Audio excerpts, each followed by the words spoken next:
Hey everyone, it's Mike here, and thank you for tuning in to Mock Sound Studios. It has been a long time since my last post, but I am finally getting time to make video content again. Today's video is a special one because it is my first video talking about Acustica audio, which I am a huge fan of their plugins, as well as a huge fan of convolution sampling. The Olive is part of the boutique line of plugins and was sampled from a unique real console that was used back in the 70s. Acustica Audio have a great video about this that I will link in the description below if you are interested. The Olive plugin has multiple modules: EQ, Pre, Compressor, and Expander. Now there is a lot to cover in this video, so I won't waste time talking too much about all the knobs and faders. There is a manual for that. However, instead, I want to spend time going over the way it sounds and even take a look in Plugin Doctor. Before we continue, be sure to subscribe to the channel and like the video. Your support is appreciated.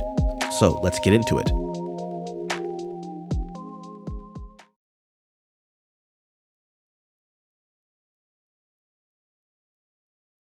First thing to consider. Since this is a convolution plugin that is based on a console, to get the most out of it, we should at least have Olive pre's on every channel to best simulate a real-world application using the console. From there, you would follow the typical route of balancing your levels. I already have a balance for all the tracks, so let's take a listen to see what character the pre's bring to the mix.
What differences did you hear from the Olive pre's versus the dry tracks?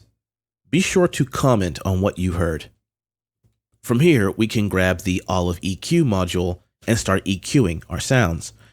Important thing to note, the EQ module does have a preamp function, both line and mic options. Both of the harmonic patterns are identical to the line 1 and mic 1 option on the Olive Pre module. So if you plan to use either of those, you can just use the EQ module alone on your track. Otherwise, just use the EQ module without engaging the preamp. However, in that case, it might be best to use a plugin that is less taxing on your system. Keep that in mind, as Acustica audio plugins can be quite taxing on your computer resources. When the preamp is not engaged, the EQ is clean and doesn't add any harmonic content. But we will talk more about this in a moment. But let's get back to working with the EQ, and let's dial in some settings.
Next, we can use the compressor or the expander. In my case, I'm going to use the compressor on the kick, snare, and the drum room tracks. The compressor adds harmonic content by just being engaged, so it will add more color to the sound. Let's dial in some settings.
Next, let's go ahead and compare everything engaged versus everything bypassed.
What are your thoughts on the sounds of the Olive? Put them in the comments below. So let's go ahead and revisit the harmonic situation with the EQ module. As for me personally, I would prefer to use the Olive Pre modules for the simple fact that I have more selections available in the event that I need to change something, especially if I'm deep in the process of a mix. The Olive EQ module curves are not anything spectacular by themselves, so the idea of using the EQ for the sake of continuity is not very appealing to me. The only exception that may be of interest to me is if I'm using any of the other preamp selections that are not the line 1 or the mic 1, and then using the EQ module with the line or mic preamp engaged to stack the preamps. But even that wouldn't be my first choice. It wouldn't be my fifth choice either, to be honest, as there are other EQs that either have character that I would be interested in pairing with the Olive Pre's, or perhaps just using a transparent parametric like the Pro Q3 for simple or surgical precision.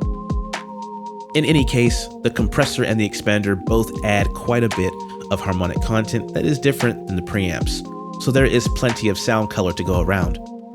I recommend you demo this plugin and check it out for yourself. What are your thoughts on the Olive by Acustica Audio? Let me know in the comments below, and until next time, happy mixing.